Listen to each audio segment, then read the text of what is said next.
রাধে রাধে। জীবনে কোনো দিন কারোর কাছে নিজের কমজোরির কথা বলতে নেই। কোনো দিন কারোর কাছে তোমার যে দুর্বল পয়েন্ট, সেই পয়েন্টটা কোনো দিন কারোর কাছে বলবে না। কেন? তোমার এই দুর্বল পয়েন্টটার সবাই সুযোগ নেয়। আমাদের যা সমাজ ব্যবস্থা, তোমাকে সহানুভূতি দেখানোর লোক খুব কম পাবে, কিন্তু তোমার ফয়দা ওঠানোর লোকটা অনেক বেশি পাবে। সেই জন্যে কোনো দিন কারোর সাথে নিজের দুর্বলতার কথা শেয়ার করবে না।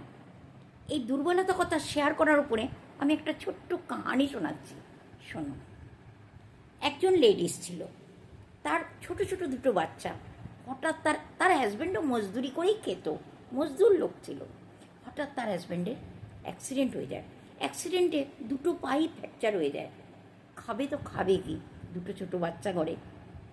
বউটা পাগলের মতন সবার বাড়িতে ছুটতে থাকে, আমাকে কিছু কাজ দাও, আমি তোমাদের বাড়িতে ঝাড়ু পোছা, বাসন ধোয়া সব কিছু করে দেবো, আমাকে কিছু কাজ দাও। কিন্তু কেউ কাজ দেয় না। কেন? সবার বাড়িতে মান্দা ধরা ঝি তো রাখা রয়েছে, সেই জন্য তাকে কেউ রাখে না। একজন মধ্যবয়সী লোক একদিন তার সাথে দেখা, আমাকে কিছু কাজ দিন না, আপনার ঘরে কিছু কাজ দিন না। সে বললেন, না, আমাদের বাড়িতে তো কাজের লোক আছে, সে তো অলরেডি কাজ করে, তাকে তো ছাড়িয়ে দিয়ে তোমাকে কাজ দিতে পারি না। দেখুন, আমার হাজব্যান্ডের অ্যাক্সিডেন্ট হয়ে গেছে, আমার হাজব্যান্ডের অবস্থা খুব খারাপ, বিছানায় পড়ে আছে, আমার দুটো ছোট ছোট বাচ্চা, আমার বাচ্চারা কাঁদছে খাবারের জন্যে, আমি তাদেরকে কি খেতে দেবো বলুন? আমার হাজব্যান্ড অসুস্থ, তাকে তো খেতে দিতে পারছি না, বাচ্চা দুটো কাঁদছে, তাদেরকে কি খেতে দেবো? লোকটা তখন চিন্তা করলো যে আমার ঘরে যে মালিটা কাজ করে বাগান সাফ করার, সে যাচ্ছে 1 মাসের ছুটিতে, সে বাড়ি যাচ্ছে। কেন? না, মালির মেয়ের বিয়ে। 1 মাস আমার বাগানটা নোংরা হয়ে পড়ে থাকবে।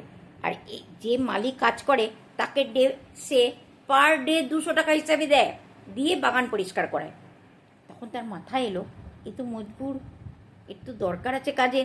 তখন বলছে, শোনো, আমি তোমাকে ডেইলি 50 টাকা করে দেবো, তুমি আমার পুরো বাগানটাকে সাফ করবে, বাগানে যত গাছপালা আছে সব গাছপালাতে জল দেবে এবং গাছপালার মাটিগুলো একটু খুঁড়ে খুঁড়ে দেবে। বউটা রাজি হয়ে গেল। 50 টাকায় তার জন্য যথেষ্ট, কমসে কম 1 কিলো চাল তো আসবে, সিদ্ধ করে সে বাচ্চাদেরকে তো খেতে দিতে পারবে। বউটা রাজি হয়ে গেল। ঠিক আছে বাবু, আমি 50 টাকাতেই তোমার ঘরের কাজ করব, বাগানের কাজ করে দেবো, সব কাজ। লোকটা খুব খুশি হয়ে গেল। যেখানে 200 টাকার কাজ করায়, সেখানে সে 50 টাকায় একে দিয়ে কাজ করাবে আজকে। দেখেছো দোস্ত? এই জন্যে বলে, কারোর কাছে নিজের উইকনেসটা বলবে না। খুশির কথা সবার সাথে শেয়ার করবে, কিন্তু যেটা তোমার উইকনেস, এটা কোনোদিন কারোর সাথে শেয়ার করবে না। আমাদের সমাজটা এরকম, তোমার ফয়দা উঠাবে তারা, তোমাকে হেল্প করবে না। কেউ তোমার হেল্প করবে না, তোমার ফয়দা উঠাবে। তুমি জানো, নিজের লোক যারা না, তারাও হেল্প করে না। তোমার দুর্দিনে, তোমার যেদিনকে অসময় হবে না, তোমার নিজের লোকেরাও তোমার থেকে দূরে চলে যাবে। সেই জন্যে শেয়ার কারোর সাথে করবে না। শুধু শেয়ার করতে হলে উপর ভগবানের সাথে শেয়ার করো। নিজের কষ্টের কথা ভগবানের সাথে শুধু শেয়ার করো, আর কারোর সাথে শেয়ার করো না। ভগবান তোমার সাহায্য করবে, এই ধরতির লোকেরা তোমাকে সাহায্য করবে না।